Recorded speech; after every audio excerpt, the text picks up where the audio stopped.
السلام علیکم دوستو، میرا نام ہے حسیب شفقت اور آپ دیکھ رہے ہیں ہنسی ٹی وی۔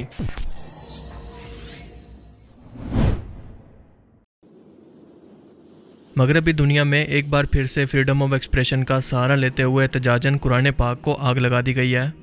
اور اس بار یہ واقعہ سویڈن کے اندر پیش آیا، جسے دنیا کے پرامن ترین ملکوں کے اندر شمار کیا جاتا ہے۔ لیکن افسوس کی بات یہ ہے کہ سیکیورٹی فورسز اس شخص کو پروٹیکشن دے رہی تھی جو کہ ترکیہ ایمبیسی کے سامنے اس مقدس کتاب کو آگ لگا رہا تھا، جسے مسلمان اپنے دل و جان سے سب سے زیادہ عزیز رکھتے ہیں۔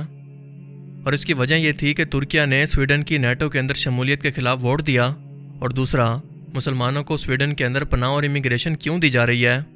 کیونکہ یہاں پر مسلمانوں کی تعداد ہر گزرتے وقت کے ساتھ بڑھتی جا رہی ہے، اور اگر ایسا چلتا رہا تو آنے والے وقت کے اندر کچھ ہی ڈیکیڈز میں سویڈن کے خود کے لوگ مائنورٹی کے اندر چلے جائیں گے اور مسلمان اس ملک کو کنٹرول کریں گے۔ اور آپ جانتے ہیں کہ اس سے پہلے اس طرح کے واقعات فرانس، جرمنی، ڈنمارک کے اندر بھی رپورٹ ہو چکے ہیں، اور جب بھی کوئی ایسا واقعہ دنیا بھر کے اندر رپورٹ ہوتا ہے تو دنیا بھر کے مسلمانوں کا رویہ بالکل ایک جیسا ہوتا ہے، کیونکہ تمام اسلامی ملک جب مل کر احتجاج ریکارڈ کرواتے ہیں تو اسی طرف پاکستان میں ہمیشہ کچھ نرالا ہی کام ہوتا ہے، کیونکہ یہاں کے مسلمان سڑکوں پر نکل کر لوگوں کے املاک کو جلا کر، انہیں نقصان پہنچا کر، یا اپنی سیکیورٹی پر معمول پولیس والوں کو مار کر اپنا غصہ ٹھنڈا کر کے اپنے آپ کو عاشق رسول یا سچا مسلمان ثابت کرتے ہیں، جس کے بعد یہ واقعہ دنیا بھر کے اندر رپورٹ ہوتا ہے، دنیا مل کر ہم پر ہنستی ہے، اور اس کے کچھ ہی ٹائم کے بعد یہ معاملہ بالکل دب جاتا ہے، اور کچھ ہی ٹائم کے اندر لوگ اس کو بالکل بھول جاتے ہیں، جب تک کہ اسی طرح کا کوئی نیا واقعہ سامنے نہ آ جائے۔ اور اگر بحیثیت قوم ہم لوگوں کا رویہ بالکل ایسا ہی رہا تو مستقبل کے اندر یہ واقعات بڑھیں گے، کم ہونے کے چانسز تو بالکل نہیں ہیں، اور اس طرح کے واقعات کا خمیازہ باہر رہنے والے مسلمانوں کو بھگتنا پڑتا ہے۔ دنیا بھر سے احتجاج کے بعد خصوصاً ترکی کی طرف سے سویڈن ایمبیسی کے باہر شدید احتجاج کے بعد سویڈن نے اس واقعے پر معافی مانگی ہے، اور ترکیہ نے پہلے سے شیڈول اپنا سویڈن کا دورہ بھی احتجاجاً منسوخ کر دیا ہے، جس کا رزلٹ آپ سب نے خود سویڈش حکومت کی اس واقعے پر معافی کی صورت میں دیکھا کہ سفارتی طریقہ کار کو سمجھنے کے بعد پوری دنیا کے اندر اسی فریڈم آف ایکسپریشن کے ذریعے سویڈن حکومت کو شیشہ دکھایا گیا کہ پوری دنیا کے اندر بدنامی کے ڈر سے انہوں نے باقاعدہ معافی مانگی کہ اس شخص نے اپنی جہالت کے اندر ایسا کیا اور ہمیں اس توہین کا اندازہ تک نہیں تھا۔ تو میرا سوال یہ ہے کہ اگر ایک حکومت کو اس معاملے کی سنگینی کا احساس نہیں تھا کہ یہ مسلمانوں کی اتنی مقدس ترین کتاب ہے اور یہ اس کی بے حرمتی ہو رہی ہے، تو یہ بات اس ملک کے اندر رہنے والے اس ایک شخص تک کیسے پہنچے گی؟ اسے کس چیز نے مسلمانوں کے خلاف نفرت اور بغض سے بھر کر، یعنی اسلاموفوبیا سے بھر کر اس حد تک پہنچا دیا کہ وہ یہ حرکت کرے؟ جواب ہے کہ میڈیا، وہ ویسٹرن میڈیا جو کہ اپنے لوگوں کو یہ سب کچھ فیڈ کرتا ہے، اور وہ مسلمانوں کو اسی نظر سے دیکھتے ہیں جیسا میڈیا انہیں لیبل کرتا ہے۔ خاص طور پر سپتمبر 11 کے حملے کے بعد تو یہ پروپیگنڈا کافی زور پکڑ گیا ہے۔ ان برین واش لوگوں تک اسلام کا اصل چہرہ ہم لوگوں نے پہنچانا ہے، جس کا سب سے آسان طریقہ یہ ہے کہ سفارتی طور پر دنیا کے سامنے اسلاموفوبیا کو ہم خود ہائی لائٹ کریں۔ اور آپ سبھی لوگ اس بات سے ایگری کریں گے کہ طیب اردوان کے بعد پوری امت مسلمہ کے اندر صرف عمران خان ایک واحد ایسے لیڈر ہیں جنہوں نے یونائٹڈ نیشن کے اندر دنیا کے سامنے اس مسئلے کو اٹھایا، اور اس کے بعد ہم نے دیکھا کہ باقاعدہ اسلاموفوبیا کے خلاف متفقہ طور پر ایک دن مقرر کیا گیا۔ ان لوگوں کو احساس ہوا کہ مسلمانوں کے دل میں ان کے پیارے آقا حضرت محمد صلی اللہ علیہ وآلہ وسلم اور قرآن پاک کی اہمیت کیا ہے۔ اب ہم لوگوں کو یہ کرنا چاہیے کہ سویڈن ایمبیسی کے باہر ہر ایک پاکستانی نکل کر اپنا احتجاج ریکارڈ کروائے، جسے میڈیا کوریج دے، اور آپ کا یہ احتجاج دنیا بھر کے اندر پہنچے گا کہ ہماری مقدس کتاب کی توہین کرنے پر ہم مسلمانوں کو کتنی تکلیف ہوتی ہے، لیکن ہم لوگ پھر بھی پرامن ہیں جب تک کہ ہماری برداشت جواب نہیں دیتی، ورنہ ٹائر جلانے، گاڑیوں اور بلڈنگز کو آگ لگانے سے نہ تو پہلے کبھی کچھ ہوا اور نہ اب ہونے والا ہے۔ اچھی بات یہ ہے کہ پارلیمنٹ کے اندر اس کے خلاف ایک قرارداد بھی پاس کر لی گئی ہے، لیکن ہم سبھی لوگ جانتے ہیں کہ کچھ ہی ٹائم کے اندر ہر شخص اس واقعے کو بھول جائے گا، لیکن سیاستدان یہ چاہتے ہیں کہ اگلی الیکشن کمپین میں جانے سے پہلے اس کو اپنی اچیومنٹ کے طور پر پیش کریں۔ ویسٹرن میڈیا یہ باقاعدہ ایک پروپیگنڈا کے تحت کر رہا ہے کہ دنیا کو کنٹرول کرنے والی سیکرٹ سوسائٹیز جو کہ یہودی لابی 90% دنیا کے میڈیا کی مالک اور مختار ہیں، اور جن کی مالک نہیں ہیں ان کو فنڈنگ کے ذریعے کنٹرول کرتی ہیں۔ یہ دن رات پروپیگنڈا مشینری اسی مقصد کے تحت چلائی جاتی ہے کہ مسلمانوں کی تعداد جو کہ دنیا میں سب سے تیزی سے بڑھ رہی ہے، اور آنے والے کچھ سالوں کے اندر کرسچینٹی کو بھی کراس کر کے مسلمانوں کی تعداد دنیا میں سب سے زیادہ ہو جائے گی، تو اس کو کیسے کاؤنٹر کیا جائے؟ اور اس کا سب سے آسان طریقہ یہ ہے کہ ان کے خاندانی سسٹم کو توڑ کر ان کے اندر بے حیائی فحاشی کو عام کیا جائے، دوسرے مذاہب اور ملکوں کے لوگوں سے ان کو لڑوایا جائے، اور دہشت گردی والا ان کا چہرہ دکھا کر انہیں دنیا میں خوف کی علامت بنا کر دکھایا جائے کہ باقی غیر مسلم دنیا ان سے نفرت کرنے لگے، کیونکہ اسلام اس وقت دنیا کے اندر ایک اکلوتا ایسا مذہب ہے جس کے ماننے والے لوگ پریکٹیکل ہیں، یعنی دین کو صرف قبول نہیں کرتے بلکہ اس پر عمل بھی کرتے ہیں، اور یہی چیز ان لوگوں کے لیے سب سے تکلیف دہ ہے۔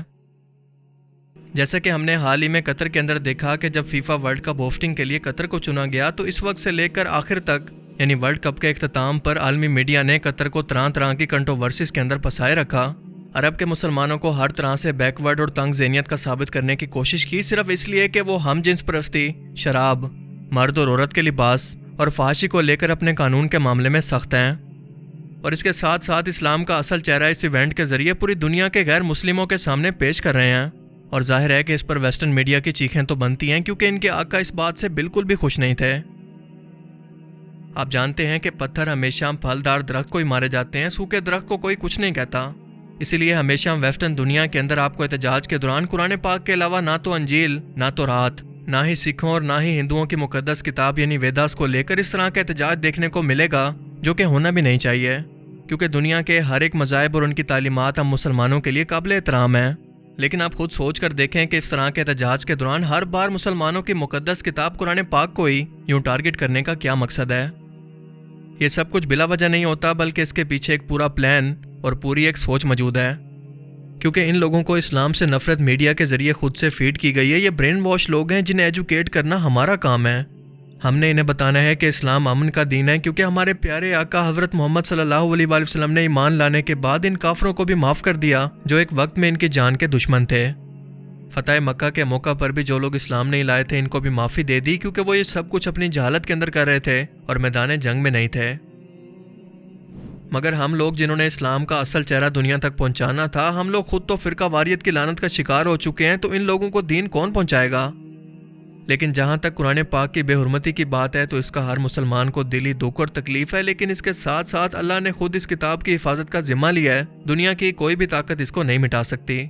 کیونکہ یہ صرف کتاب کے اندر نہیں بلکہ کروڑوں مسلمانوں کے سینوں میں محفوظ ہے۔ پر میرا آپ سے ایک سوال ہے کہ ہم غیر مسلموں کی توہین پر تو بات کرتے ہیں، لیکن کیا ہم لوگوں نے خود قرآن کو اہمیت دے کر اسے سینے سے لگا رکھا ہے؟ وہ کافر جو اس قرآن کو مانتے ہی نہیں ہیں، ان سے ہم لوگ ایکسپیکٹ کرتے ہیں کہ وہ ہمارے قرآن پاک کو اہمیت دیں۔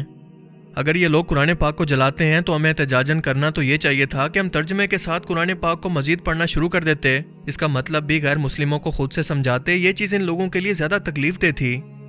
مثال کے طور پر سپتمبر 11 کے حملے کے بعد جب مسلمانوں کے خلاف کمپین چلی گئی تو کافی لوگوں نے کیوریوسٹی کے اندر مسلمانوں کی سب سے مقدس کتاب یعنی قرآن پاک کا مطالعہ کیا اور اس کو پڑھ کر سمجھنا شروع کیا تو اسلام کو قبول کر لیا۔ آپ مجھے بتائیں کہ ہم نے اسکول سے لے کر یونیورسٹی تک تعلیم حاصل کی اور اس دوران ہم نے قرآن پاک کو کیا ایک بار بھی ترجمے سے پڑھنے کی کوشش کی؟ پاکستان کی تاریخ کے اندر پہلی بار پچھلی گورنمنٹ نے یہ انیشیٹو لیا کہ قرآن پاک کو ترجمے کے ساتھ ہر ایک کلاسز کے اندر کالج اور یونیورسٹیز کے اندر پڑھایا جائے۔ لیکن آپ ذرا یہ سوچیں کہ آپ کا کوئی دوست آپ کو میسج کرے اور اس کو پتہ لگے کہ آپ نے وہ میسج ریسیو بھی کر لیا ہے، لیکن کئی دن گزرنے کے باوجود بھی آپ نے اس میسج کو نہیں پڑھا، اسے کتنا برا لگے گا۔ مگر دنیا کا سب سے قیمتی پیغام قرآن پاک کی صورت کے اندر جو کہ اللہ نے انسانوں کے لیے نازل کیا، اس کو ہم نے سجا کر الماریوں میں رکھا ہوا ہے، کبھی بھی کھول کر پڑھنے کی زحمت ہی نہیں کی۔ کیا یہ ہے اس پیغام کی عزت کرنا؟ تو آپ کس منہ سے کہتے ہیں کہ غیر مسلم آپ کے قرآن کی عزت کریں؟ کیونکہ اس قرآن کو آپ نے خود اتنی عزت دی ہے کہ صرف بیٹی کی شادی کے وقت اس کے سر پر رکھ کر یا قسمیں کھانے کے لیے آپ اس کو الماری سے نکالتے ہیں۔ کیا اس قرآن پاک کی اس سے بڑی توہین کوئی ہو سکتی ہے؟ تو پھر گمراہی اور جہالت ہمارا مقدر کیوں نہ ہو؟ ایک بار برطانوی وزیر اعظم گلیڈسٹون نے کہا تھا کہ اگر مسلمانوں کو ختم کرنا ہے تو ان سے قرآن چھین لو، اور قرآن کو چھیننے کا مطلب ہے کہ ان کی الماریوں سے قرآن پاک کو اٹھانا نہیں، بلکہ ان کی زندگی سے قرآن پاک کے عمل اور اس کی عقیدت اور احترام کو ختم کرنا ہے۔ ورنہ آج یہ بتائیں کہ کون سا مسلمانوں کا ایسا گھر ہے جس کے اندر قرآن پاک موجود نہ ہو؟ ہر سال قرآن پاک کو لاکھوں لوگ حفظ کر رہے ہیں، لیکن ہم میں سے کتنے لوگ ہیں جنہوں نے قرآن پاک کو پڑھ کر اس پر عمل بھی کیا؟ تو کیا وجہ ہے کہ ہم زمانے کے اندر ذلیل و رسوا نہ ہوں؟ جواب انتہائی سادہ ہے کہ ہم حافظ قرآن تو ہیں لیکن عامل قرآن نہیں بلکہ تارک قرآن ہیں۔ جب اللہ نے یہ فرما دیا کہ اسی کتاب پر عمل کرنے کی بدولت میں قوموں کو عروج اور عزت بخشوں گا، اور اس کو پیٹ دکھانے والے یا بھلا دینے والوں کو دنیا اور آخرت کے اندر صرف ذلت اور رسوائی ملے گی، تو ہم یہ کہنے پر مجبور ہو جاتے ہیں جو کہ ڈاکٹر علامہ محمد اقبال نے فرمایا تھا کہ وہ زمانے میں معزز تھے مسلمان ہو کر، اور تم خوار ہوئے تاریک قرآن ہو کر۔ اللہ تعالیٰ ہمیں سمجھنے کی اور نیک عمل کرنے کی توفیق عطا فرمائے، آمین۔ Of your places of worship. Drive them out of your community. Drive them out of your holy land. and drive them out of this earth. آج سول سپریم پاور اور نارتھ امریکہ کہہ رہا ہے دین اسلام اسے ہم ختم کر کے رہیں گے، کچل کر رہیں گے۔ امت کو یہ یاد ہی نہیں کہ ہمیں تو دنیا والوں کی تبلیغ کرنی تھی، دنیا کو سمجھانا تھا، دنیا کو بتانا تھا، ان پر اتمام حجت کرنا تھا، ان تک دعوت و تبلیغ کا حق ادا کرنا تھا۔ امت تو بھول گئی، اپنے گلچھروں میں، اپنے عیش میں جگاؤ۔ جسے ہوش آ گئی، ارے ہماری ذمہ داری تھی، ہم بھولے بیٹھے، اسی لیے ہم برباد ہو رہے، تباہ ہو رہے۔ تو دوسروں کو بھی جگائیں، دوسروں کو بھی یاد دلائیں۔